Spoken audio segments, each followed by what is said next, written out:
While visiting my parents at Thanksgiving, my dad announced, "Honestly, he was never really our son. He more like a guest who overstayed his welcome." My sister whispered to my mom, "Why did you invite him? He stinks of poverty." They giggled and pointed at me.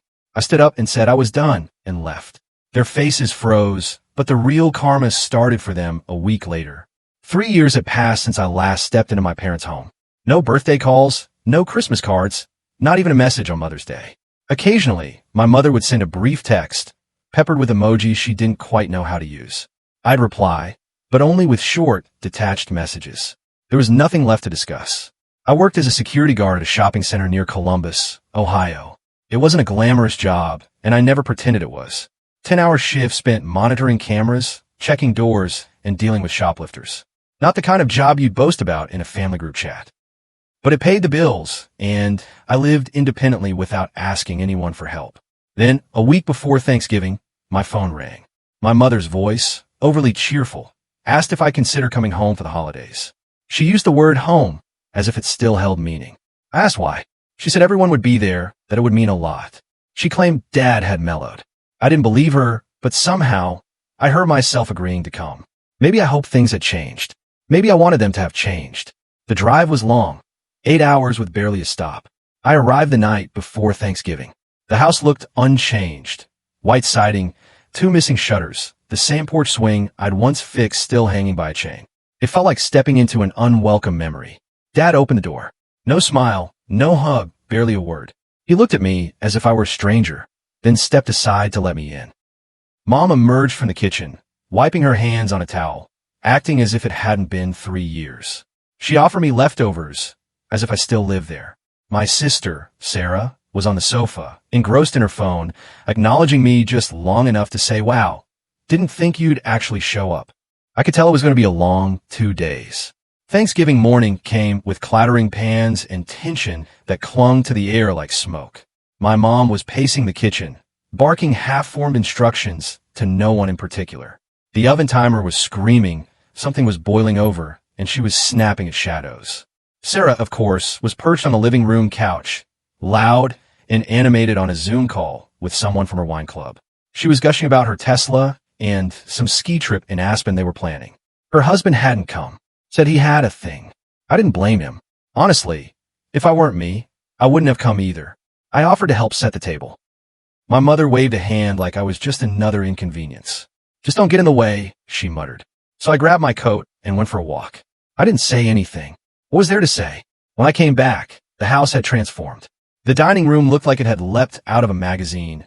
Polished silverware, candles lit just right, folded napkins shaped like birds.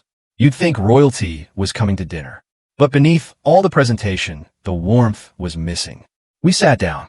For a while, it was all smiles and shallow conversation. My mother and Sarah talked over one another about people I didn't know and things I didn't care about.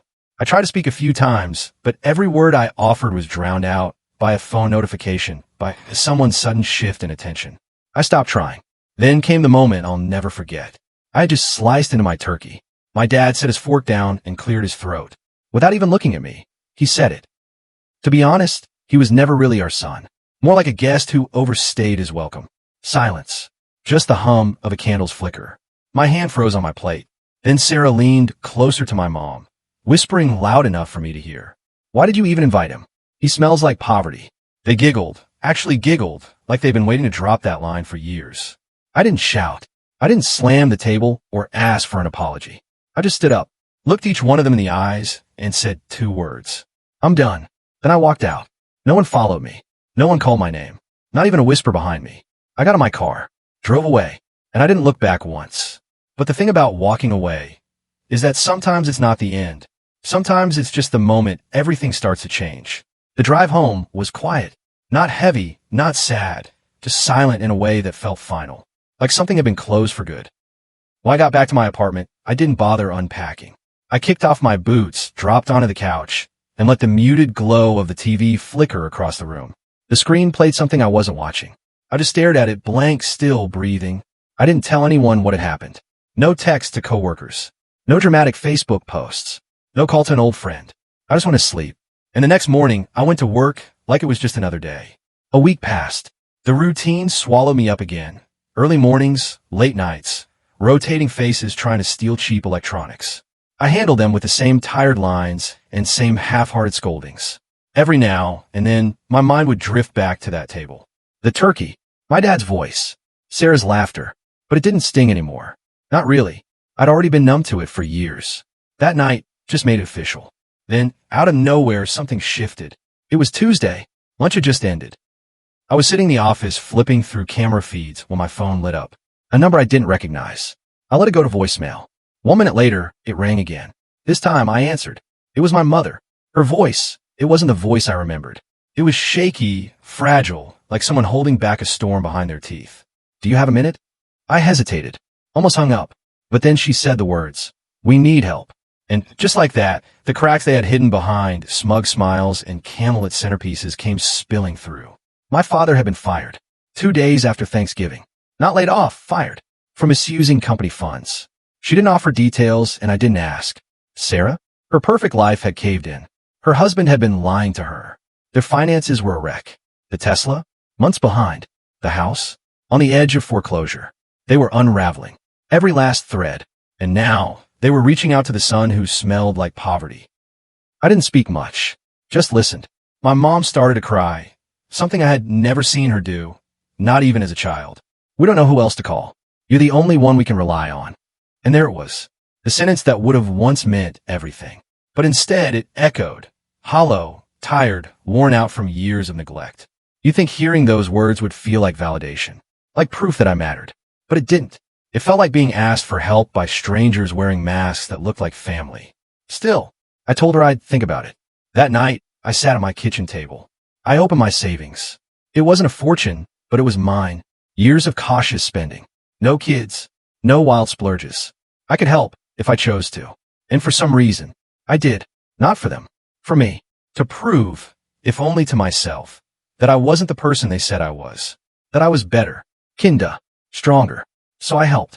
Quietly. I didn't make a show of it. No calls. No explanations. Just quiet transactions, like patching a leak in a boat that wasn't mine. I wired enough money to Sarah to stop the foreclosure. Not to save the house forever, just to stall the damage. I helped cover my father's legal fees, the ones no one would talk about, but everyone was afraid of. No strings. No lecturas. No, look what I've done for you. Just quiet mercy. My mom called afterward. Her voice was soft again, like it had been before the resentment took over. She thanked me. Sarah sent a text. Short. Cold. Got it. Thanks. No heart. No warmth. It read more like a receipt than a thank you. But it worked. Their fires were briefly put out, and just like that, they disappeared again. No updates. No check-ins. No invitations. No, how are you doing? It was as if I'd never existed. Again, weeks passed, and the silence grew louder. I kept waiting for something, even a token gesture. Nothing. And maybe I would have let it go. Maybe I would have chalked it up to their dysfunction and walked away. But then, I found out what they really did with the money. And that changed everything.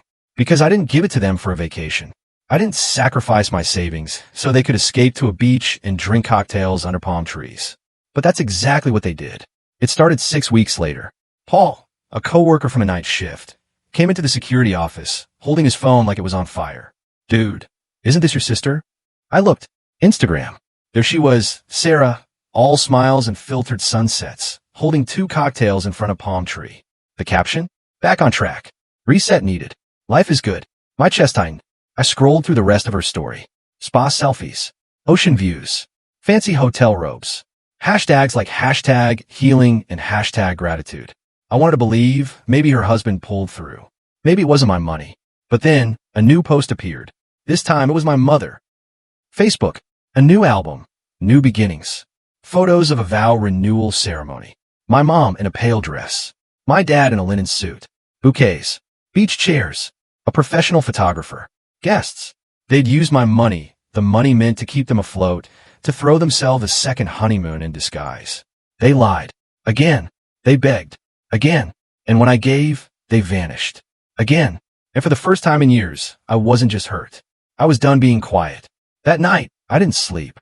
I sat at the same kitchen table where I'd once decided to help them. This time with a notepad, not out of kindness, but clarity. At first, I was just trying to make sense of it all. I listed every insult, Every cruel word, every moment, they made me feel like I didn't belong, like I wasn't really one of them. Then something shifted. The list became a blueprint, not for revenge, for something colder, smarter, something that wouldn't be loud, but wouldn't be forgotten either. Step 1. Sarah's house. Technically, it wasn't saved, just delayed. The payments were still behind. The loan, fragile. All it would take was one missed installment for everything to come crashing down. She thought she was secure. She wasn't. Step 2, my father. The company that fired him, they had reported him to the board that handled his license. Quietly, privately. I had a friend, someone who worked in that office. I made a call. Not a lie, not a threat, just a reminder. Hey, just want to make sure this didn't fall through the cracks. Sometimes, the truth doesn't need help, just direction. Meanwhile, I began gathering proof. Screenshots, bank statements, photos from their own social media. I didn't want to just cut them off. I wanted to make sure that when the bridge burned, they were standing right on it. But this was just the beginning. The real plan needed patience. I waited. Because Sarah, she's predictable, addicted to attention, obsessed with curating a life she could barely afford. She posts everything, from her morning smoothie to the back seat of a rented BMW. So when she posted a selfie of her dog with the caption, "Just got back from Aspen, much needed reset," I smiled. Aspen. She still thought I had no idea. I knew who managed her house. It wasn't a private owner, it was a property management company. And those companies? They love complaints. I started anonymously submitting violations, pulled directly from her Instagram. Her dog wasn't allowed off-leash in common areas. Screenshot. Her husband building an illegal home gym in the garage. Screenshot. Cars in the driveway registered under different names. Screenshot. It triggered a full lease review. 3 weeks later, she posted a new quote. Sometimes life forces you to reset, even when you're not ready. The background? A blank wall. No furniture. No decorations. Comments? Disabled. I didn't need to ask. She'd been forced to move. One step down. My father was next. The board finally started their investigation. Slowly but surely. And in his industry, even rumors are poison. Consulting? Off the table. Reputation? Gone. He was now just another disgraced professional with no license and nowhere to turn. Then my mom, always the emotional one, posted a quote on Facebook. God gives his toughest battles to his strongest soldiers. I saved it, not because I cared, but because I wasn't finished yet. I could have stopped there. They were already unraveling, one thread at a time. But something in me refused to leave it at that. I didn't want to destroy them. I just wanted the truth to stand in the light.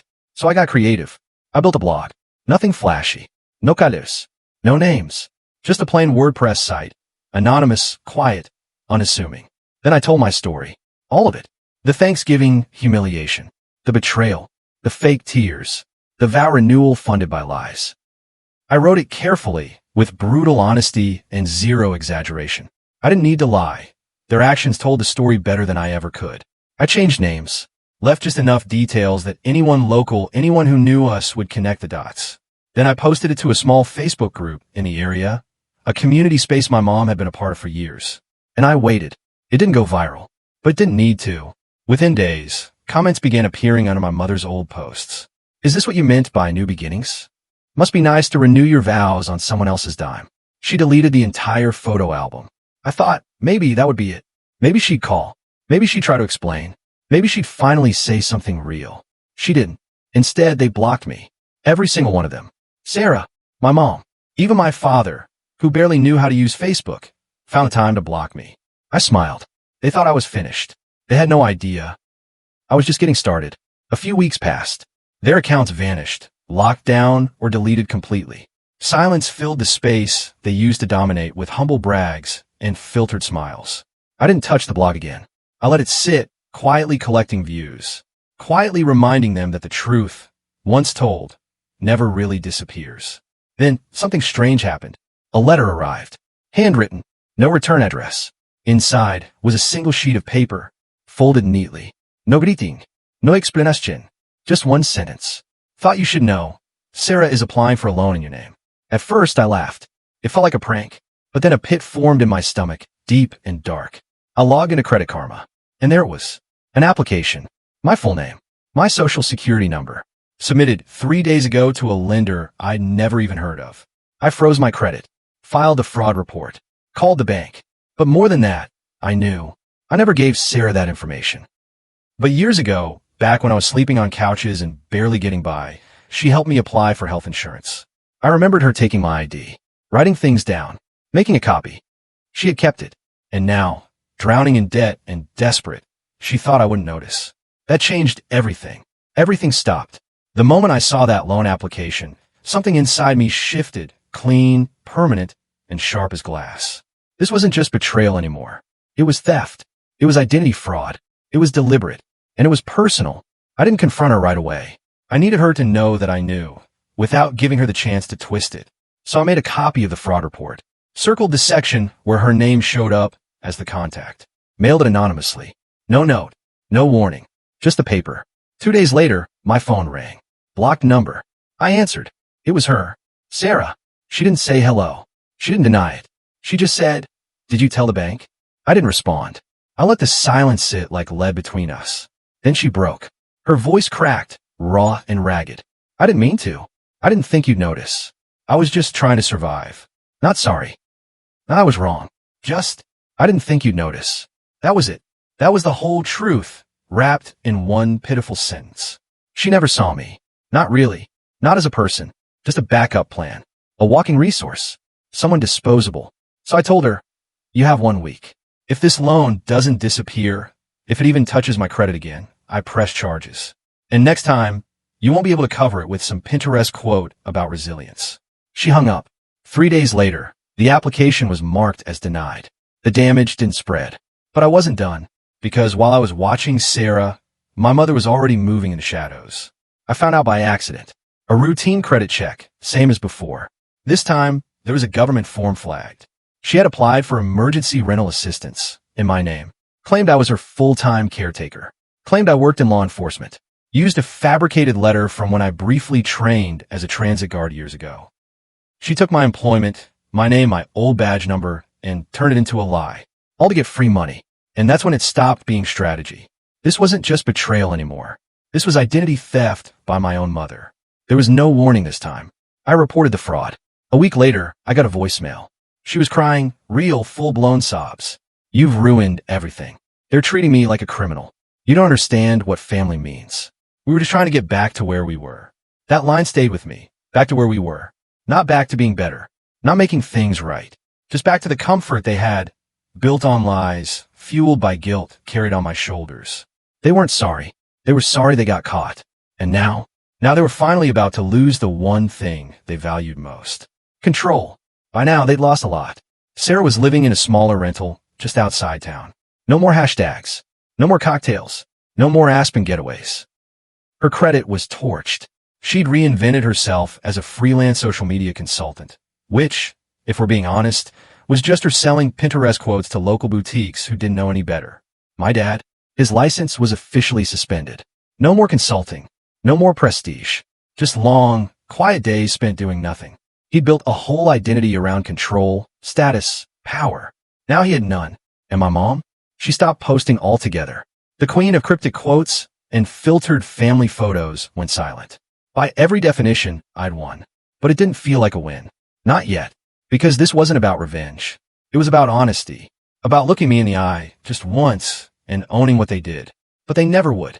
They couldn't. Because the truth would mean admitting I was never the problem. That I was the one holding everything together all along. So I play my last card. Years ago, when my dad landed his job as a regional manager for a logistics company, there had been whispers, family gossip about a scandal, something in HR that got handled quietly. I remembered that night clearly. A barbecue, a few too many beers, an offhand comment from an uncle. "Yeah, your dad almost lost that gig before it even started." Back then, I didn't care. I had my own mess to deal with. But now, I had a reason to care. I did some digging, tracked down a former employee, someone who'd been fired the same month Dad got promoted. She didn't hold back. She sent me emails, internal memos, a full complaint report that had been informally dismissed after someone in upper management intervened. It wasn't illegal, but it was serious. A violation of corporate policy involving personal favoritism, misuse of department funds, and retaliatory behavior. I compiled everything into a file, dates, evidence, screenshots. Then I sent it to the board that had suspended his license. Not anonymously, with my full name. 3 days later, he was permanently disbarred. Gone. no pensión, no reinstatement, no possibility of ever getting licensed again. And let me be clear, I didn't do it to punish him. I did it because it was true. He built a life pretending to be better than me. But in the end, his fall came from his own actions. I just made sure they were finally seen. Then came Sarah's turn.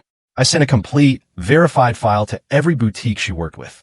Fake degrees, false client testimonials, a non-existent LLC she used to run her business. Quietly, one by one, they dropped her. One even posted a story. We no longer work with unverified consultants. Please do your research. Her Instagram disappeared the next day. Gone. Scrubbed clean. Deleted like she never existed. And then my mom. She called. One last time. No carain. No script. No performance. Just one sentence. You ruined us. I didn't yell. I didn't gloat. I didn't even raise my voice. I just said, no. I stopped protecting you. And then I hung up.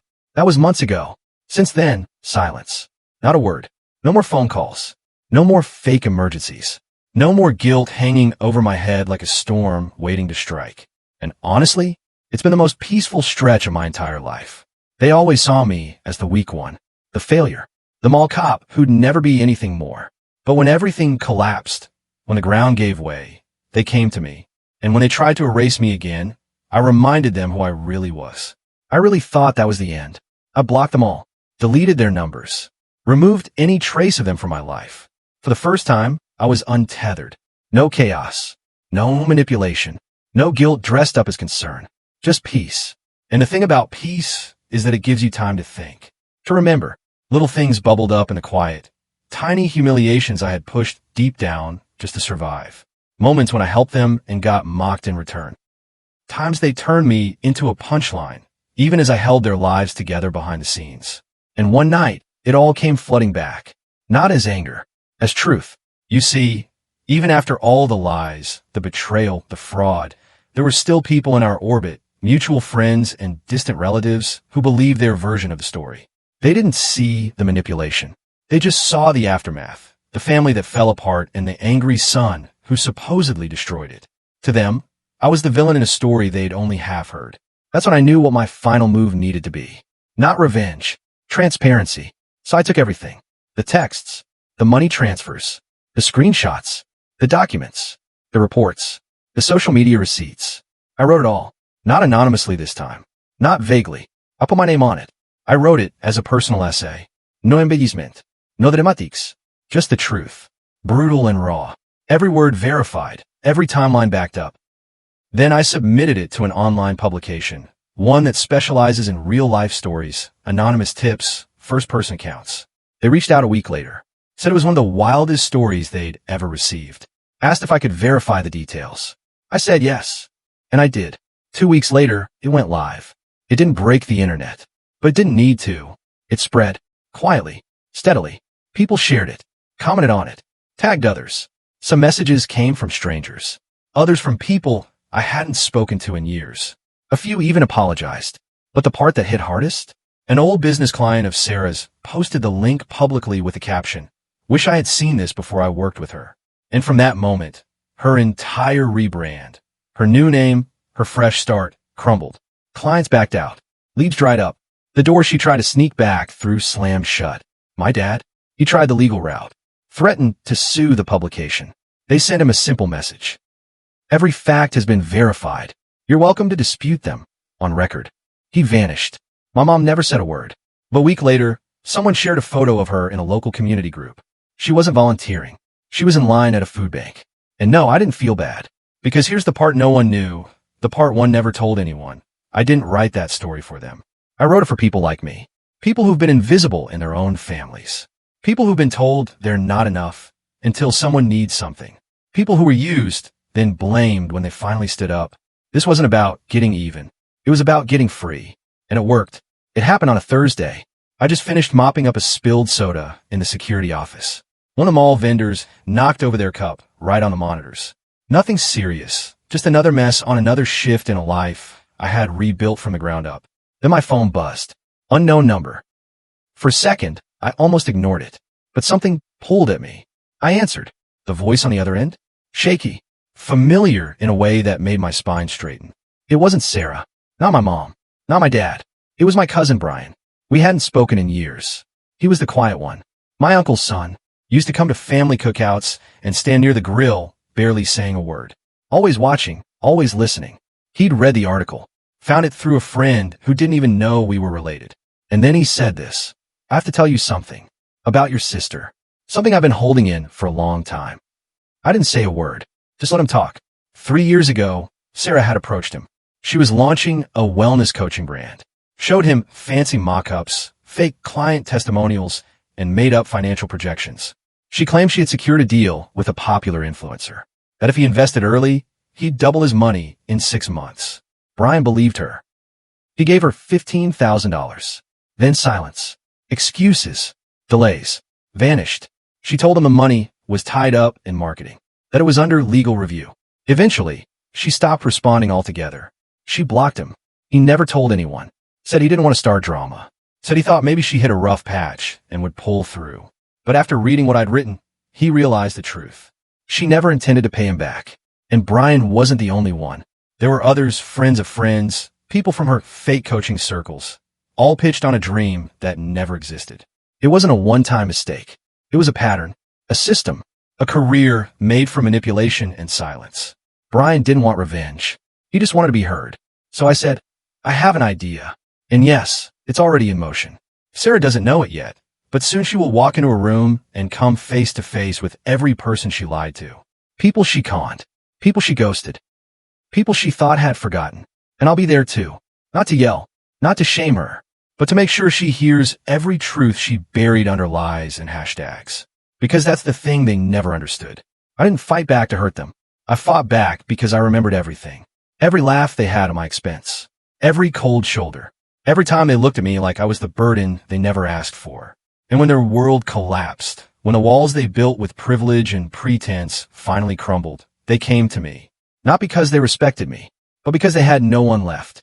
I don't regret helping them. I don't even regret what came after. But I'll never forget how quickly they went back to pretending I didn't exist. And now they get to live in that silence. The same silence I sat in for years. The difference? I'm at peace in it. And they're just waiting for the knock on the door.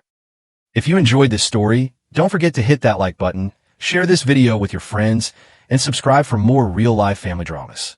Let me know in the comments what you think about today's story. Was it fair or totally messed up? See you in the next one.